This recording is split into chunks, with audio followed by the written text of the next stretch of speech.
तालिबान की आपसी कलह का फायदा उठाएगा पंजशीर। तालिबान का सुप्रीम लीडर अखुंदजादा की हत्या और मुल्ला ब्रादर को बनाया गया बंधक। तालिबान के हाथ से निकलता जा रहा है अफगानिस्तान, पाकिस्तान का बड़ा दबदबा।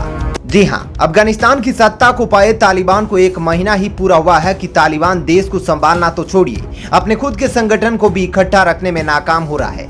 भले ही तालिबान पाकिस्तान को मीडिया के सामने यह कह रहा है कि उसे तालिबान और अफगानिस्तान के मामले में दखल अंदाजी का कोई अधिकार नहीं है, लेकिन जैसा कि खबरें तालिबान से आ रही है उसमें साफ कर दिया गया है कि तालिबान की राजनीति में पाकिस्तान का वर्चस्व बढ़ गया है और तालिबान अब खुद ही अपना सर्वनाश करने लगा है। तालिबान की पोल तो उसी वक्त खुल गई थी जब सरकार बनाने की बारी आने पर तालिबान के अंदर घमासान का जन्म हुआ था। तब पाकिस्तान की मदद लेकर तालिबान ने अपनी अंतरिम सरकार तो बनाई थी।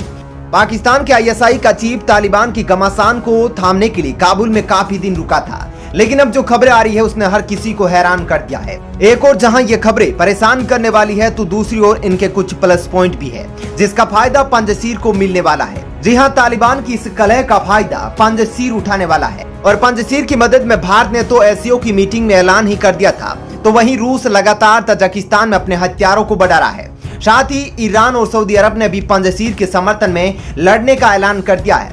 जी हां, तालिबान अब कमजोर हो गया है, उसके 2 धड़े हो गए हैं जिसमें एक हक्कानी नेटवर्क काम करेगा तो दूसरा तालिबान खुद, क्योंकि आपको पता है कि अगर 2 व्यक्ति लड़ते हैं तो फायदा तीसरा उठाता है और ऐसे में पंजशीर के पास एक मौका है तालिबान को घुटने पर लाने का। दरअसल तालिबान और उसका सहयोगी हक्कानी नेटवर्क जो कि अफगानिस्तान का सर्वे सर्वा बनकर आतंक को अफगानिस्तान की जमीन का स्वर्ग बनाना चाहता है, यहाँ से बड़े बड़े ऑपरेशन को पाकिस्तान की मदद से करना चाहता है।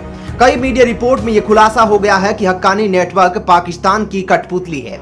दरअसल दोस्तों, अफगानिस्तान में सत्ता पाने के बाद आपस में खूनी संघर्ष ने तालिबान को बड़ा झटका दिया है। ब्रिटेन की एक मैगजीन ने दावा किया है कि कुर्सी की इस लड़ाई में तालिबान के सर्वे सर्वा हिब्बतुल्लाह अखुंदजादा की मौत हो गई है और उप प्रधानमंत्री मुल्ला ब्रादर को बंधक बनाकर रखा गया है। सत्ता के लिए यह संघर्ष तालिबान के 2 धड़ों के बीच हुआ था। मैगजीन ने यह भी बताया कि हक्कानी धड़े के साथ इस झगड़े में सबसे ज्यादा नुकसान मुल्ला ब्रादर को ही पहुंचा है। ब्रिटेन की मैगजीन ने अपनी रिपोर्ट में बताया कि सितंबर माह में तालिबान के दोनों धड़ों के बीच बैठक हुई थी। इस दौरान एक मौका ऐसा भी आया था जब हक्कानी नेता खलील उल रहमान हक्कानी अपनी कुर्सी से उठा और उसने बरादर को मुक्के बरसाने शुरू कर दिए। बरादर लगातार तालिबान सरकार के कैबिनेट में गैर तालिबानियों और अल्पसंख्यकों को भी जगह देने का दबाव बना रहा था ताकि दुनिया के अन्य देश तालिबान की सरकार को मान्यता दे। लेकिन बरादर के इस काम को तालिबान के अन्य नेता पसंद नहीं करते हैं और हक्कानी नेटवर्क को ये काम रास्ते आया और जो नतीजा निकला वो आप इस रिपोर्ट में आसानी से समझ सकते हैं। इस झड़प के बाद बरादर कुछ दिनों के लिए लापता था और अब एक बार फिर से उसे कंधार में देखा गया है। रिपोर्ट के मुताबिक बरादर ने आदिवासी नेताओं से मुलाकात की है जिनका समर्थन भी उसे मिला है। ऐसे में हक्कानी नेटवर्क के खिलाफ तालिबान बहुत बड़ी जंग शुरू करने वाला है और हक्कानी नेटवर्क को तालिबान या तो अपने संगठन से अलग करेगा या फिर कोई और बड़ा कदम उठाएगा।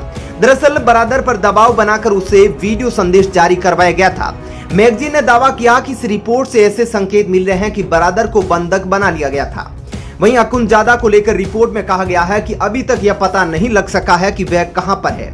वह काफी समय से न तो दिखा है और न ही उसका कोई संदेश जारी किया गया है।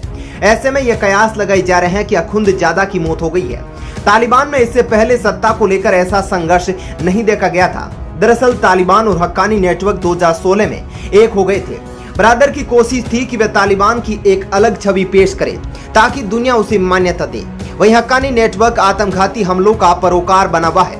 पाकिस्तान का कठपुतली हक्कानी नेटवर्क नहीं चाहता कि तालिबान को मान्यता मिले और अफगानिस्तान की जमीन पर दूसरे देश से प्रेशर बन सके।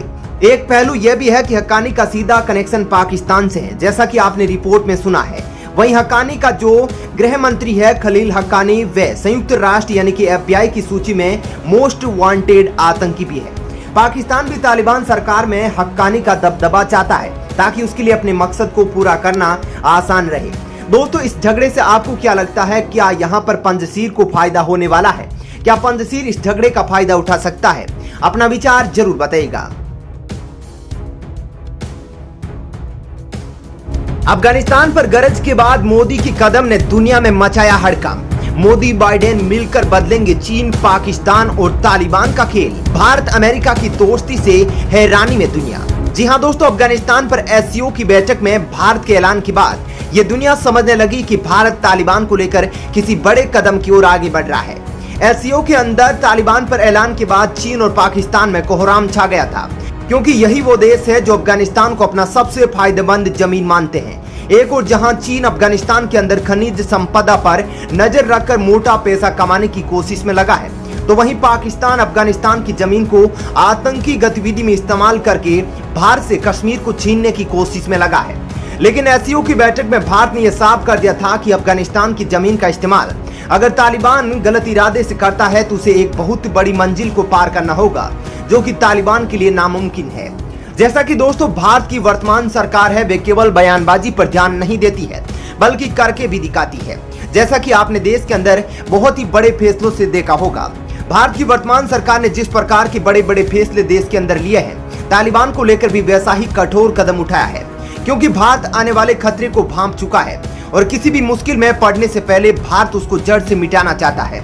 जिस प्रकार से तालिबान के खिलाफ पंजशीर का समर्थन कर भारत ने अफगानिस्तान में सैन्य और मानवीय ये दोनों सेवाएं देने की बात कही थी, उसके बाद यह समझा जा रहा था कि भारत इस युद्ध को लंबा खींचना चाहता है और तालिबान की मान्यता पर कोई सवाल नहीं उठता, न ही भारत उसकी मान्यता को लेकर जल्दबाजी कर रहा है। क्योंकि जिस प्रकार से तालिबान की जो अंतरिम सरकार है उसके अंदर कलह हो रही है और मुल्ला ब्रदर को गोली मारी जा रही है, कभी लात घूंसे मारे जा रहे हैं। ऐसे में हक्कानी नेटवर्क तालिबान को पछाड़कर पाकिस्तान के आईएसआई के नेतृत्व में अफगानिस्तान की सत्ता को संभालने की कोशिश कर रहा है और आतंकियों के लिए अफगानिस्तान को एक स्वर्ग बना रहा है। उसको देखकर भारत ने बहुत ही बड़ा फैसला ले लिया है और यह भारत का फैसला तालिबान, पाकिस्तान तो क्या, इसके अंदर खाने मदद करने वाले देशों को भी बड़ा झटका लगेगा। दोस्तों जैसा कि ऐलान एससीओ के अंदर भारत ने किया था, उसके बाद भारत और अमेरिका साथ मिलकर तालिबान की गेम को पूरी तरीके से पलटने वाले हैं और भारत ने इसके लिए अपने कदमों को आगे बढ़ा लिया है। मोदी जी अब बाइडेन के साथ एक ऐसा खेल खेलने वाले हैं जिसमें खिलाड़ी भी वही होंगे और विजेता भी वही होंगे। जी हां, बाइडेन और मोदी के बीच में एक ऐसी सीक्रेट डील होने वाली है जो कि तालिबान तो क्या, चीन के लिए भी बहुत ही ज्यादा घातक होने वाली है और इन मानवता की दुश्मन शक्तियों से लड़ने के लिए विश्व के धुरंधर देश मिलकर उस हथियार को बनाने में लगे हैं जो कि इनके सर्वनाश के लिए काफी है। दरअसल आपको पता है, वहीं आपने कई मीडिया रिपोर्ट और खबरों में सुना होगा कि मोदी जी अमेरिका का दौरा करने वाले हैं और दोस्तों ये दौरा अपने आप में बहुत ही ज्यादा